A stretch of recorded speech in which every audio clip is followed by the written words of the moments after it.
Selamat pagi semua. Pagi, Selamat Pak. pagi, Pak. Ya, kita Pagi, akan Pak. belajar mengenai agregat demand dan Pak. agregat supply. Kelihatan ya itunya? Kelihatan. PowerPoint-nya? Ya.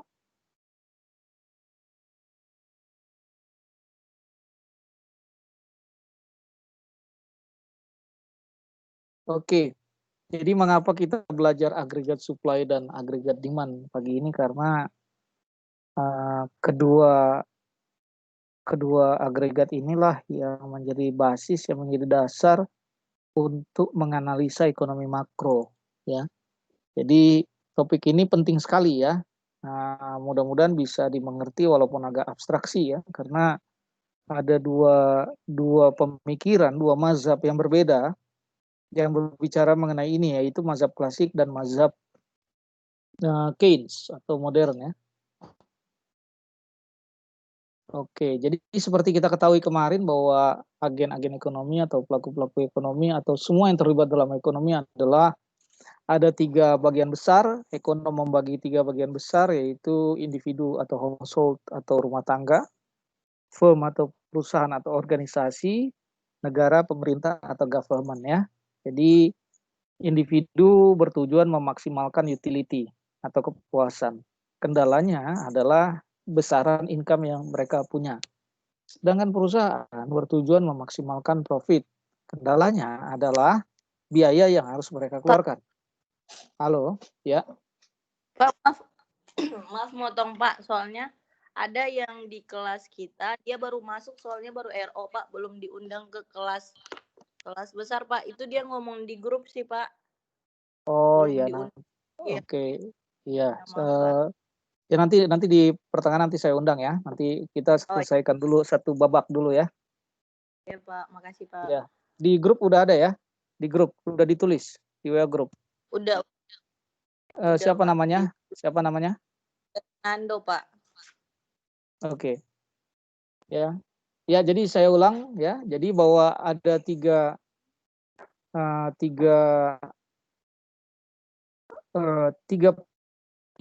ya, dibagi 3 bagian besar pelaku ekonomi oleh ekonom, yaitu individu, perusahaan, dan negara. Tadi individu bertujuan memaksimalkan kepuasannya atau utility, dengan kendala adalah besaran income dia punya. Jadi kalau income-nya besar tentu kebutuhannya lebih besar ya. Jadi kepuasannya juga ditingkatkan.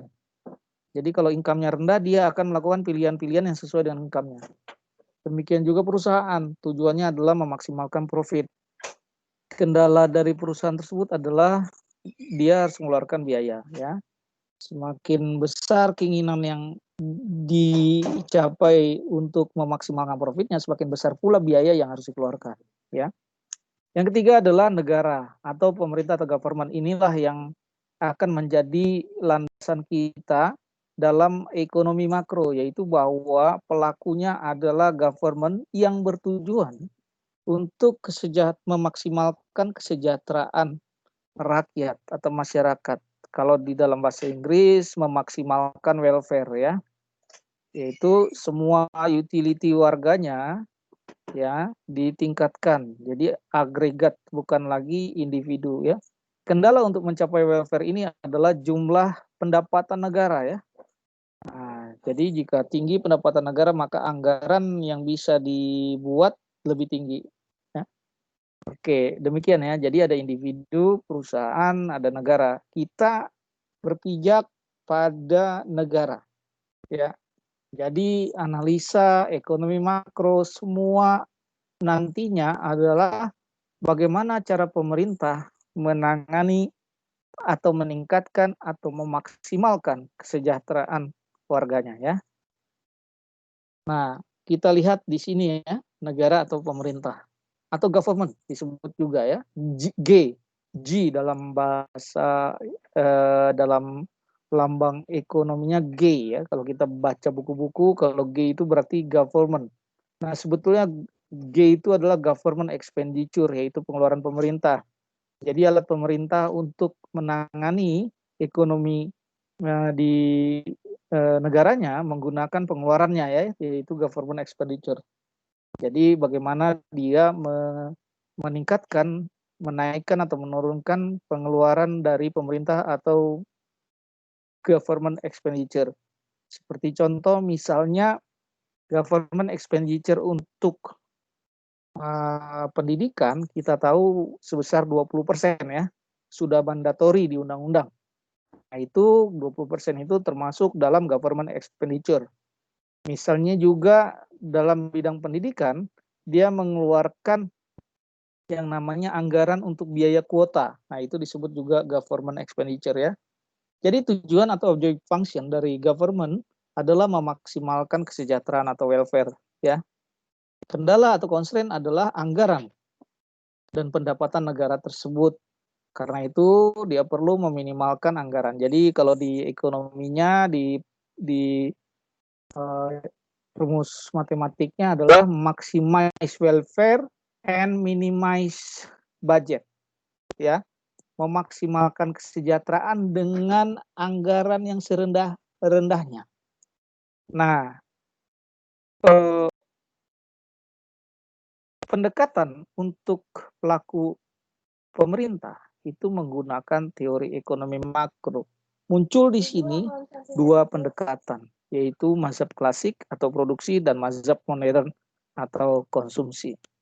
Ya, dari sini kita ada dua muncul bahasan baru, yaitu mazhab klasik atau produksi atau production dan mazhab modern atau konsumsi atau consumption.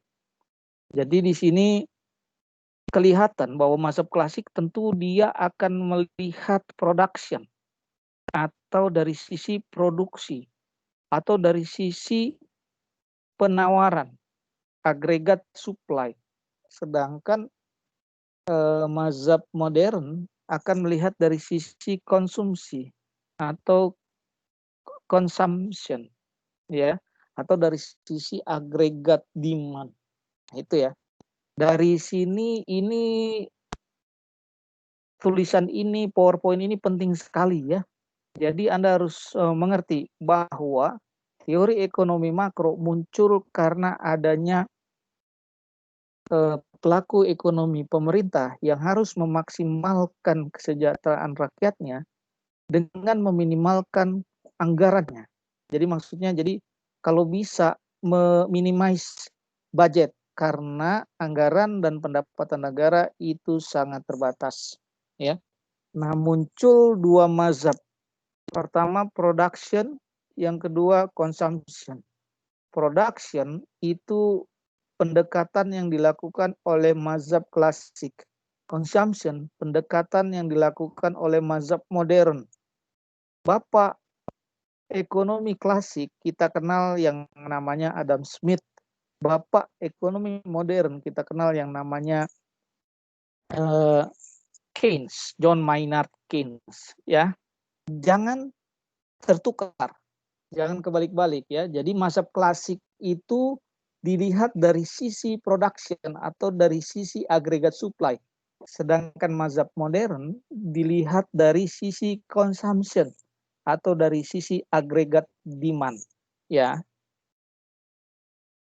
Oke, jadi kita masuk ke pengertian ekonomi makro. Jadi kita tahu bahwa teori ekonomi makro dipakai untuk mempelajari bagaimana pemerintah, government sebagai pelaku ekonomi ya berusaha untuk memaksimalkan kesejahteraan masyarakatnya atau maximize welfare dengan meminimalkan budget atau anggarannya karena sangat terbatas atau minimize budget ya. Nah, ilmu ekonomi makro ini mempelajari variabel ekonomi secara agregat. Tadi saya sebut agregat atau keseluruhan. Nah, variabel tersebut antara lain adalah pendapatan nasional, kesempatan kerja, dan atau pengangguran. Jumlah uang beredar, laju inflasi, pertumbuhan ekonomi, maupun neraca pembayaran internasional ya. Nah, seperti kemarin, perbedaan ekonomi makro dan ekonomi mikro adalah dari harganya. Kalau di ekonomi mikro itu satu komoditas, sedangkan di ekonomi makro itu seluruh atau agregat dari komoditas ya. Jadi kalau dibilang ekonomi mikro, harga mangga, tapi kalau di ekonomi makro harganya harga keseluruhan, bukan hanya mangga tapi semuanya. Ya, maka itu kalau harga banyak di ekonomi makro kita sebut ya inflasi ya, kenaikan harga keseluruhan. Jadi inflasinya berapa ya, kenaikan harganya berapa gitu ya. Nah, kalau di ekonomi mikro, unit analisisnya adalah individu yang terkecil ya. Contohnya permintaan dan penawaran, perilaku konsumen, perilaku produsen, pasar, penerimaan, biaya dan laba atau rugi perusahaan ya. Jadi di ekonomi mikro lebih individu, sedangkan di ekonomi makro unit analisanya lebih besar ya, yaitu keseluruhan tadi agregat itu ya. Contohnya pendapatan nasional, pertumbuhan ekonomi, inflasi, pengangguran, investasi dan kebijakan ekonomi. Nah, tujuan analisisnya kalau ekonomi mikro lebih memfokuskan pada analisis tentang cara mengalokasikan sumber daya agar dapat dicapai dengan kombinasi-kombinasi yang tepat ya. Jadi bagaimana meningkatkan profit perusahaan, kita lakukan kombinasi antara berapa uh, berapa modal yang harus ditanam dan berapa tenaga kerja yang harus kita hire ya. Biasanya begitu. Sedangkan di ekonomi makro lebih memfokuskan pada analisa tentang pengaruh kegiatan ekonomi terhadap perekonomian secara keseluruhan. Jadi kata kuncinya adalah agregat kalau ekonomi makro ya. Kalau ekonomi mikro individu ya. Jadi kalau ekonomi mikro dia belajar individu, unit terkecil, sedangkan ekonomi makro adalah agregat, unit terbesar ya. Nah, kita lihat grafiknya, lihat ekonomi mikro, grafiknya di kiri, grafik ekonomi makro di kanan. Jadi kalau ekonomi mikro supply dan demand ya, S dan D. Sedangkan kalau ekonomi makro grafiknya adalah agregat supply dan agregat demand, AS dan AD. Jangan salah ya. Kalau di ekonomi mikro ke atas price ya mendatar quantity, kalau di ekonomi makro ke atas adalah tingkat harga keseluruhan. Ke kanan adalah output agregat atau Y. Ya. Kalau di ekonomi mikro P dan Q. Kalau di ekonomi makro P dan Y. Biasanya demikian. Ya, P itu menunjukkan di ekonomi makro adalah tingkat harga keseluruhan atau sering juga dilambangkan dolar atau kalau di Indonesia rupiah ya. Jadi karena dia bicara dengan harga. Oke, perbedaannya di sana ya. Jadi kalau mikro dia bicara individu, kalau makro bicara agregat atau keseluruhan. Maka itu lambangnya yang di atas adalah S dan D, yang di bawah adalah AS dan AD. Walaupun sama-sama ya, miring kiri, miring kalau di ekonomi mikro grafik demand-nya adalah miring dari kiri atas ke kanan bawah. Agregat supply juga demikian. Agregat demand juga demikian dari kiri atas ke kanan bawah. Supply dari kiri bawah ke kanan atas juga demikian agregat supply sama ya. Namun ada kekhususan.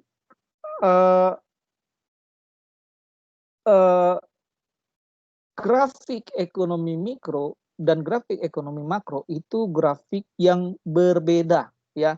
Bukan supply ditambahin agregat atau demand ditambahin agregat, itu grafik yang sama sekali berbeda, perilakunya berbeda dan pengertiannya berbeda ya. Jadi bukan sekedar Pak berarti ada hukum agregat supply dong. Berarti ada hukum agregat demand, tidak ada. Yang ada adalah hukum permintaan atau hukum penawaran ya. The law of demand atau the law of supply, bukan the law of aggregate supply atau the law of aggregate demand, bukan. Jadi grafik ekonomi makro itu berbeda sekali pengertiannya dengan grafik ekonomi mikro. Hari ini, pagi ini kita akan melihat grafik ekonomi makro karena kita akan selanjutnya belajar ekonomi makro. Oke, kita akan lanjutkan ke ekonomi makro ya dengan melihat grafik-grafiknya tersebut. Cuman saya potong dulu, saya memasukkan tadi ya permintaan tadi.